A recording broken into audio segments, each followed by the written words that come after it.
Voglio subito Se non dire lo che faccio con un amico, con chi lo posso fare? abbiamo visto stasera tutta una serie di punti di vista differenti del sindacato, della Confindustria, degli enti locali su quello che è il loro punto di vista sul federalismo. Per quanto riguarda la società civile è veramente difficile pensare di poter portare un punto di vista, prima di tutto perché la tematica del federalismo sembra una tematica per addetti ai lavori, quindi è difficile trovare così sempre e comunque delle competenze. Il secondo motivo è perché il concetto di società civile è poi un concetto molto astratto, con margini poco definiti, all'interno della quale, all'interno di questo concetto di società civile ci sono diversi stati d'animo, diverse percezioni, diverse conoscenze.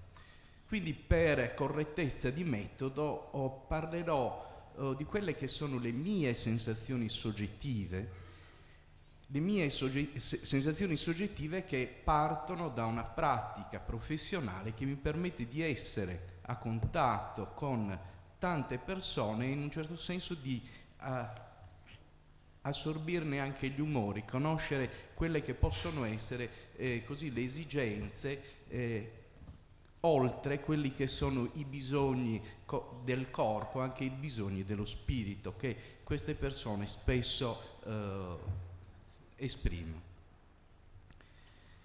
E una delle cose secondo me importanti che forse in questa giornata non è stata ricordata è per esempio il differente clima che si respira nella società dopo l'11 di settembre, dopo l'attacco alle torri.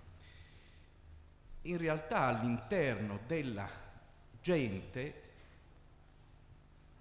si può avvertire un senso di insicurezza che prima non esisteva, un senso di insicurezza che ovviamente si avverte in tutte quelle classi sociali dove l'appartenere a una cultura occidentale era espressione appunto di benessere, di godere appunto di un senso di tranquillità. Ecco, una tranquillità che in questo momento viene a mancare. Ma ancor più all'interno della gente e di tantissima gente c'è stata la presa di coscienza che esistono delle culture altre, delle culture che hanno diversi modi di intendere la vita o addirittura la morte. Ci sono altre situazioni che sono diverse da noi, diverse dal mondo occidentale all'interno del quale noi viviamo. E un rischio che emerge è quello di creare delle situazioni di blocchi culturali contrapposti e in particolare di creare una situazione di mancanza di scambio tra questi blocchi culturali differenti. In poche parole, arroccarsi in difese di culture, di modi di essere, in questo caso del nostro mondo occidentale, richiamandoci a concetti di democrazia, concetti di pace alcune volte astratti. E in particolare uno dei problemi, secondo me, più importanti è il richiamarsi a un concetto di democrazia astratto che non si lega a quello che è un altro concetto di perfettibilità storica della democrazia. Cosa intendo? Che ogni qualvolta all'interno della società nascono delle nuove esigenze, dei nuovi bisogni, dei nuovi soggetti, la capacità di un sistema democratico di incalanare all'interno di istituzioni questi nuovi bisogni, questi nuovi soggetti. È sicuramente questa una delle capacità più importanti della democrazia occidentale e sicuramente il discorso sul federalismo si inserisce nell'ambito di questa direttiva.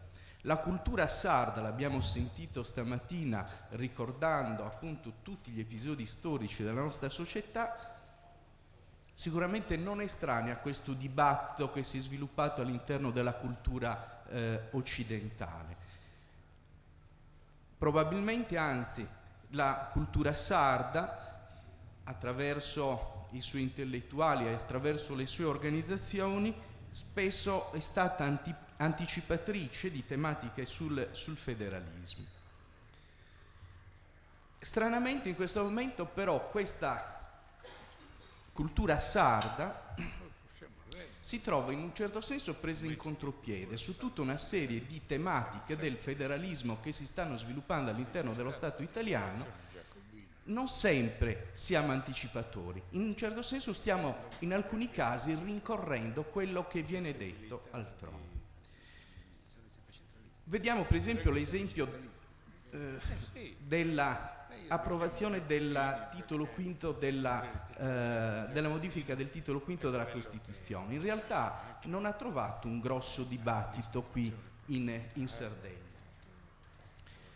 Cioè chi è andato a votare a favore o contro la modifica del titolo quinto, ma non c'è stato un dibattito che invece era estremamente importante, perché questo titolo quinto tutto sommato andava a modificare con le sue modifiche tutta una serie di prerogative importanti del nostro essere regione a statuto speciale.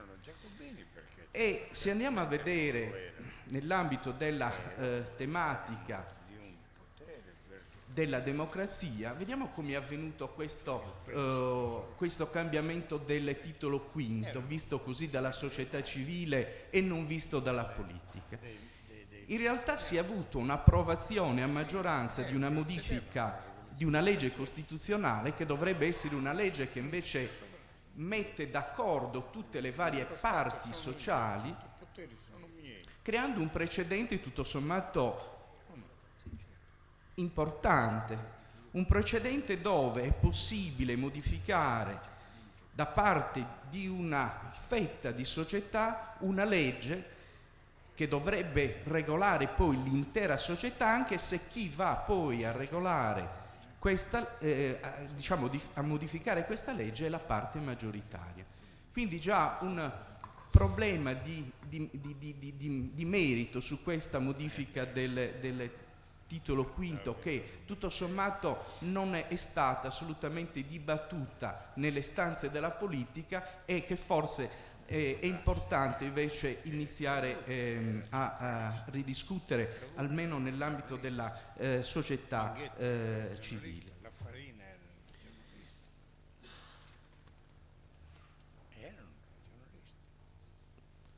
Se andiamo poi a vedere tutto quello che questa distribuzione di competenze che viene data ai vari territori, alle varie organizzazioni territoriali, alle varie regioni, possiamo anche intravedere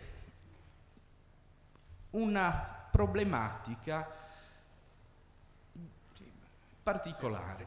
Il decentramento amministrativo, come ben spiegava il professor Lobrano, in realtà non necessariamente significa federalismo.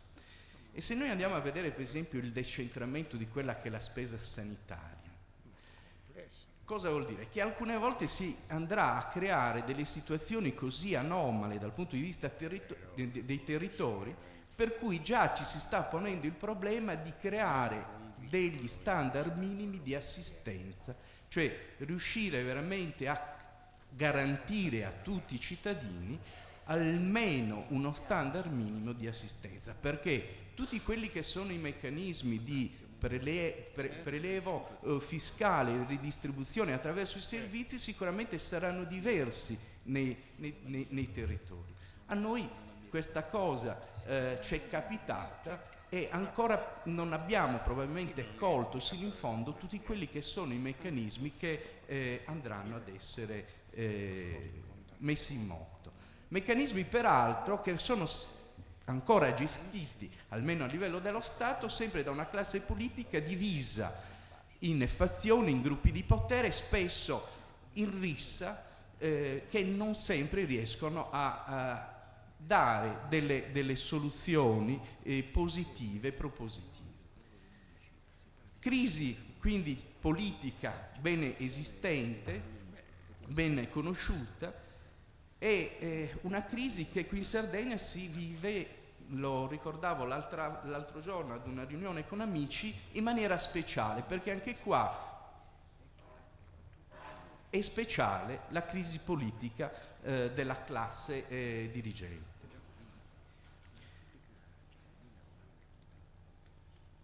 Infatti, cosa succede? Che qua, già lo rilevava l'amico della Confindustria, spesso ci si ritrova di fronte a una classe politica che amministra un apparato regionale che non è riuscita a adeguare tutti i meccanismi burocratici a quelli che sono i nuovi scenari istituzionali che l'ingresso nella comunità europea ha imposto anche una regione come quella della Sardegna. L'esempio tipico è quello della difficoltà che si ha in questo momento a spendere tutta una serie di miliardi che esistono in giacenza in regione e che non si riesce a spendere proprio perché questa macchina burocratica non riesce a mettersi in moto.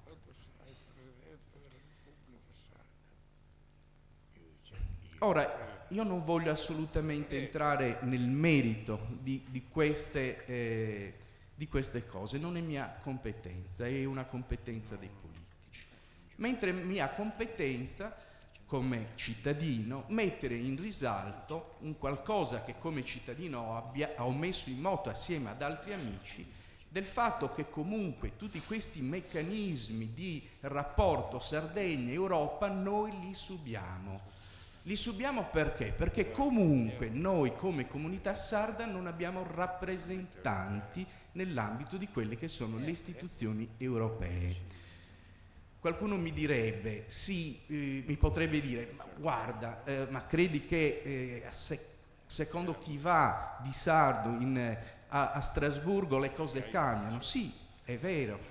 Però qui viene a mancare un principio sacrosanto di questa democrazia occidentale che noi andiamo a difendere, che è quello della rappresentanza, cioè della possibilità comunque, cattiva o buona che sia questa rappresentanza, sia là in una sede istituzionale almeno a sentire quello che succede e quello che cambia.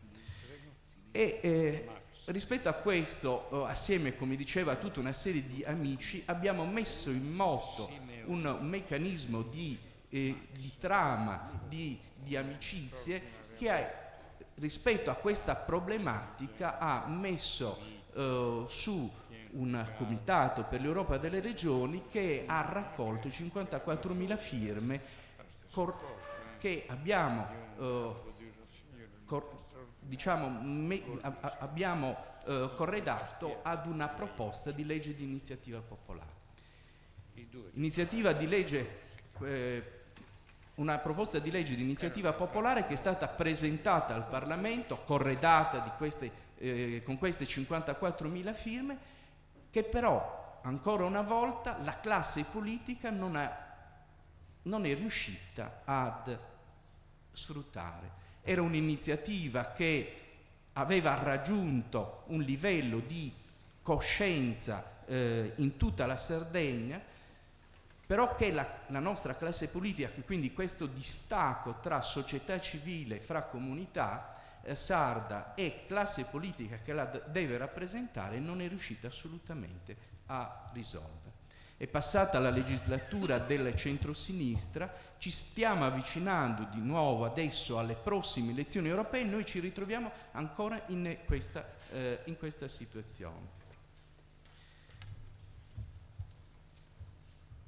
Taglierò ovviamente per rispetto al Presidente una parte di questo intervento che poi spero, se ci sono degli atti, sarà pubblicato, ricordando come appunto ricordando appunto come è necessario a questo punto rimettere in moto tutta una serie di iniziative che riescano a incanalare quella che è una comunità, una società civile che in Sardegna esiste. Mi rifaccio sempre all'esperienza della raccolta delle 54.000 firme, dove abbiamo visto delle realtà tipicamente urbane come le associazioni professionali, l'associazione degli industriali, l'associazione dei commercianti, assieme a quelle che invece sono state le comunità dei piccoli paesi, delle comunità rurali, che si sono messe insieme in una comunità unita per portare avanti quello che era un obiettivo sono comune. Quelli che hanno votato poi per quelli che sono in Parlamento. Siamo perfettamente d'accordo. Dobbiamo... 54.000, non mica i 200. Quello che è sicuramente importante è appunto è questo, ricordare però alle persone che vengono mandate a Roma che in realtà quando sono a Roma devono rappresentare quelli che sono i nostri interessi e non necessariamente quelli che sono gli interessi del gruppo lei sa perfettamente, no. Lei sa perfettamente che in Parlamento, quando è stata presentata la legge elettorale, uno ha presentato un emendamento dicendo a ogni regione 2 parlamentari europei ed è stato bocciato da tutti gli altri colleghi della Sardegna. Stiamo parlando della penultima legislatura. No, stiamo parlando della storia della Sardegna. Certo. Allora, il discorso secondo me si chiude qua. È necessario appunto riuscire a affermare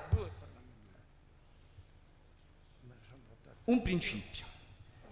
Il mondo della politica comunque deve rendersi conto che deve fare un passo indietro, deve ricongiungersi a quella che è la comunità sarda che spesso non riesce a rappresentare adeguatamente. Viceversa, la comunità sarda e la collettività sarda dovrà fare un passo in avanti ed esprimere sempre di più delle esigenze collettive da sottoporre all'approvazione dei suoi rappresentanti. Grazie.